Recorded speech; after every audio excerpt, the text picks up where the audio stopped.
Our next Grand Master, Ken Follett, will be discussed by Neil Nyren, the Senior Vice President, Publisher, and Editor-in-Chief of Putnam.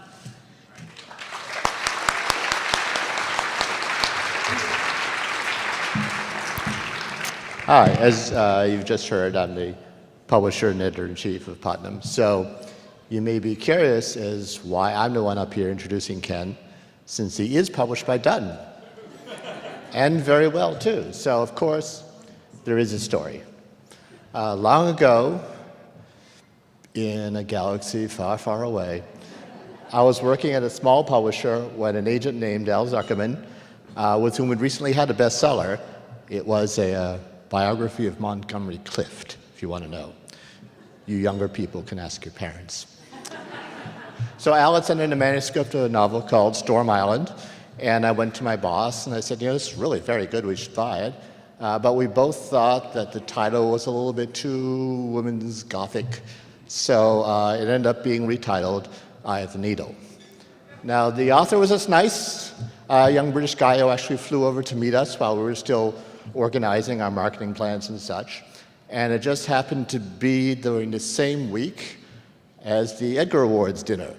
So we came here, Ken and I, and as we watched the awards being given out, at one point I leaned over to him and said, next year, this will be you. I was young, I could say stuff like that. But as it happened, the following year, Eye of the Needle did win the Edgar Award for Best Novel, and as you've seen from the screen, he had a pretty fair career after that. Since then, I've been lucky enough to work on a number of books of Ken, along with his fantastic team from Dutton, his hardcover publisher, and NAL, the paperback publisher, and his agents, Al Zuckerman and Amy Berkauer. It is an unusual arrangement. We call ourselves Team Follett, but really it is the only way to properly showcase the talents of one of the greatest storytellers of our time.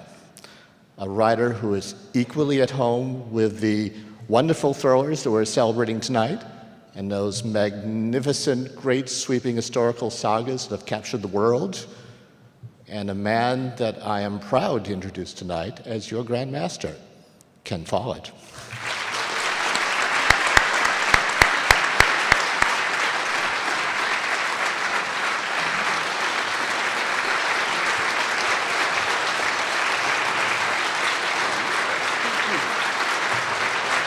Thank you.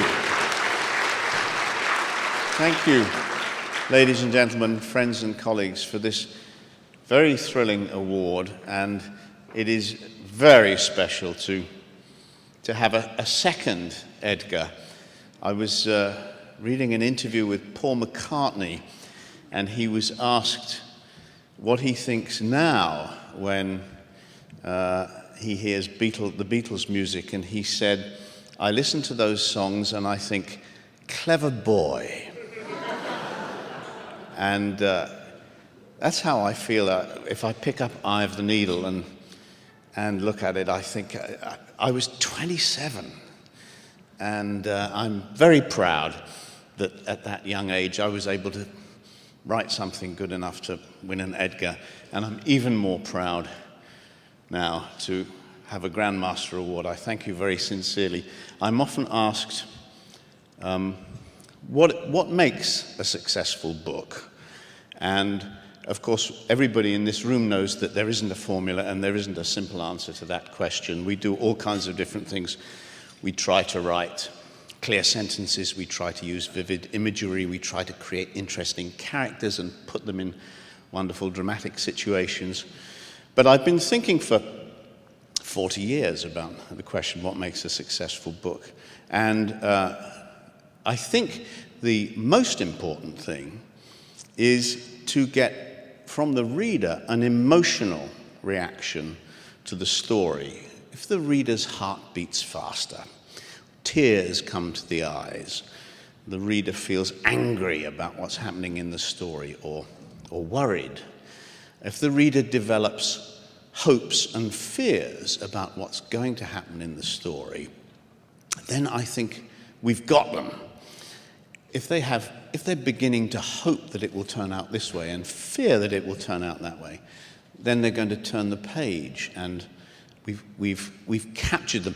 It's the miracle of literature, isn't it? Because, of course, we know that it isn't true. My grandfather, Evans, was a grocer who never read a novel because he said he knew it wasn't true.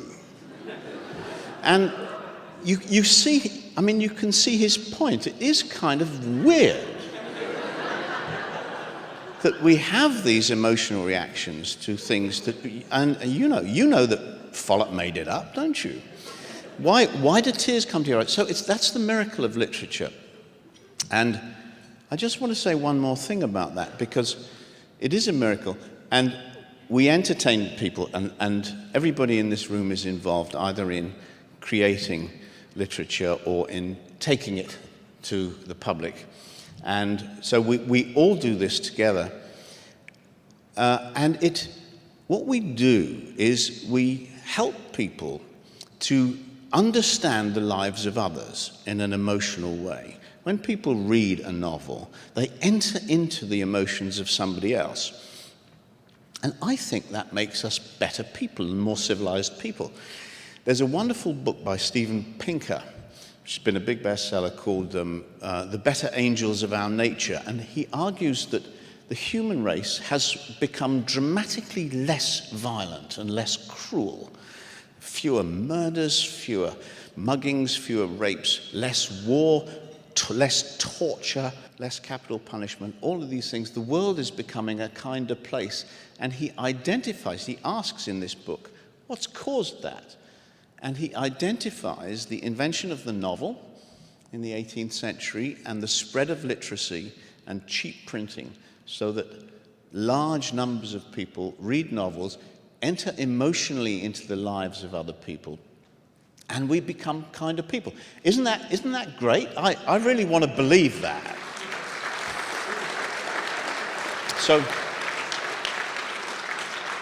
So I'm very proud, but what I want to say is I think we should all be proud, because as well as entertaining people, and as well as paying the rent and feeding our kids, we're also making our fellow human beings into better people.